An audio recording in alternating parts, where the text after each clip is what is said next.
નમસ્કાર. લેખ છે બાળકને વારસામાં આપવા જેવી વિરાસત, વાર્તાનું શાસ્ત્ર.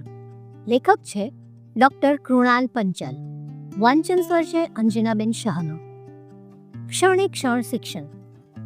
વાર્તાને પતંગની માફક ચગાવી શકાય, સંગીતની જેમ સાંભળી શકાય, વાદ્યની જેમ વગાડી શકાય અને રસોઈની માફક મસાલેદાર પણ બનાવી શકાય.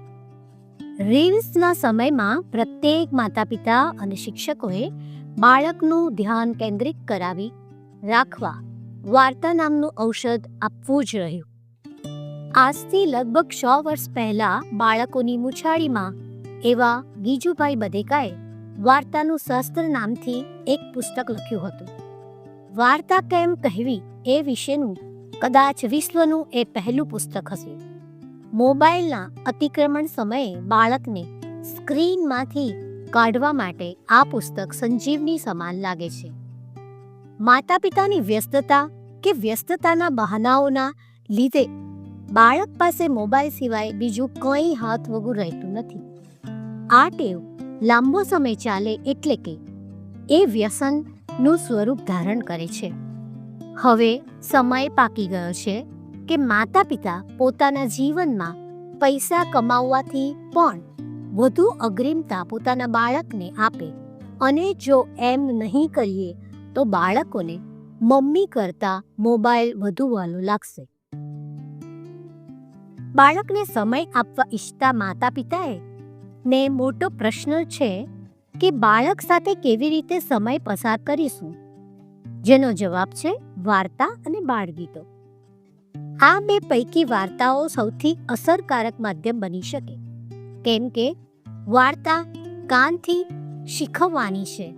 બાળકને ભાષા શીખવવા માટે એવું કહી શકાય કે ભાષા શીખવવાની નહીં પરંતુ સંભળાવવાની હોય છે.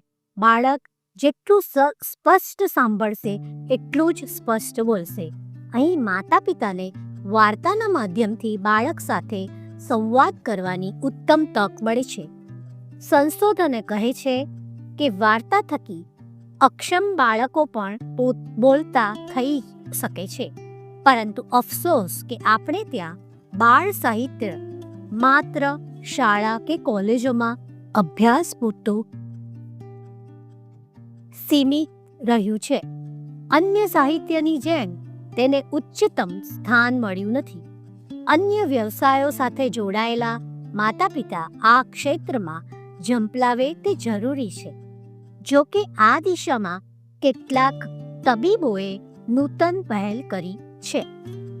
બાળકને વાર્તા કહેવા માટે માતા પિતાએ એ વાત સમજવી પડશે કે વાર્તાનો મુખ્ય હેતુ આનંદ આનંદ અને આનંદ જ છે. વાર્તા દ્વારા કશું શીખવી દેવાનો ઉદ્દેશ્ય ક્યારેય ન હોવો જોઈએ, કેમ કે બાળક માટે આનંદ એ જ સર્વસ્વ છે. વાર્તામાંથી આનંદની સાથે બાળકની કલ્પના શક્તિ વધે છે અને તેનામાં સંવાદ તથા નાટ્ય કલાનો વિકાસ થાય તે છે. બાળકને જ્યારે વાર્તા કહીએ ત્યારે એક વાત યાદ રાખવી પડશે કે બાળક જે ઝીલે છે તે જ રિફ્લેક્ટ કરે છે. નાનું બાળક ઘરમાં, શેરીમાં કે અન્ય સ્થળે જે શબ્દ સાંભળે છે તે ક્યારેક ને ક્યારેક તો બહાર કાઢે જ છે. આ વાતનું ધ્યાન રાખીને વાર્તામાં શબ્દોની પસંદગી યોગ્ય રીતે કરવી જોઈએ.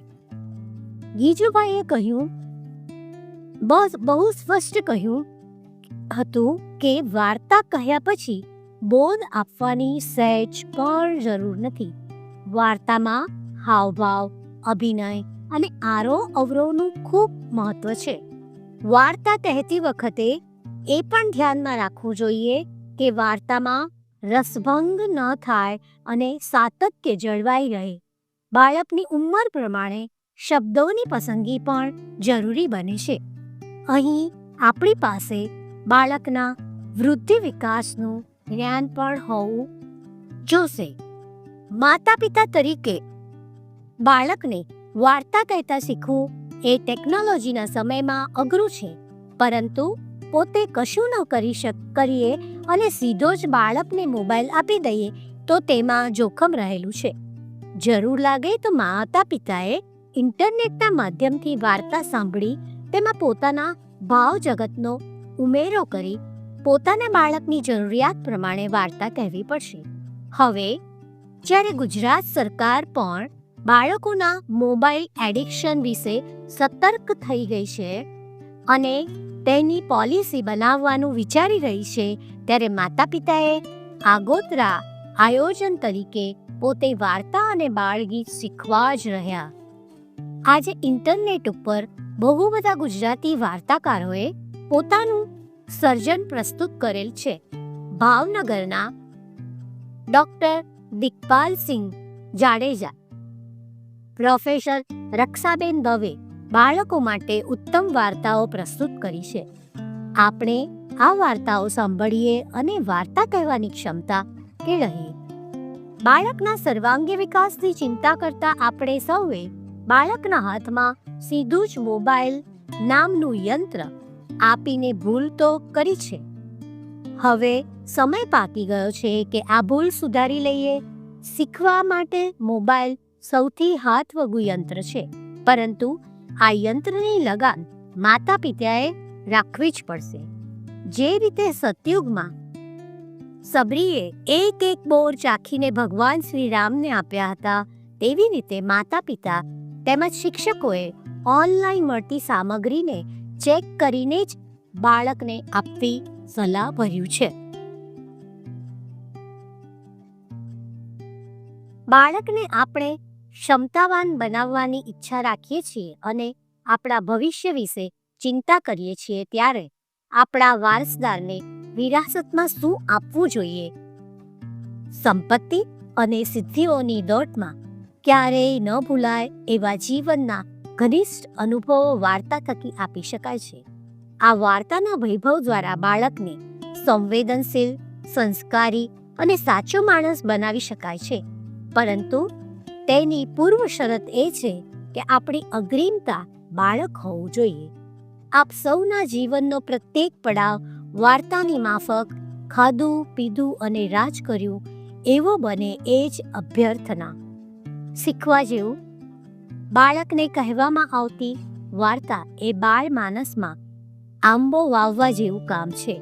વાર્તા થકી વિકસેલા બાળકરૂપી આંબાના મીઠા ફળ આવનારી પેઢીને અમૃતનો અડકાર આપશે એ નક્કી છે. અસ્તુ.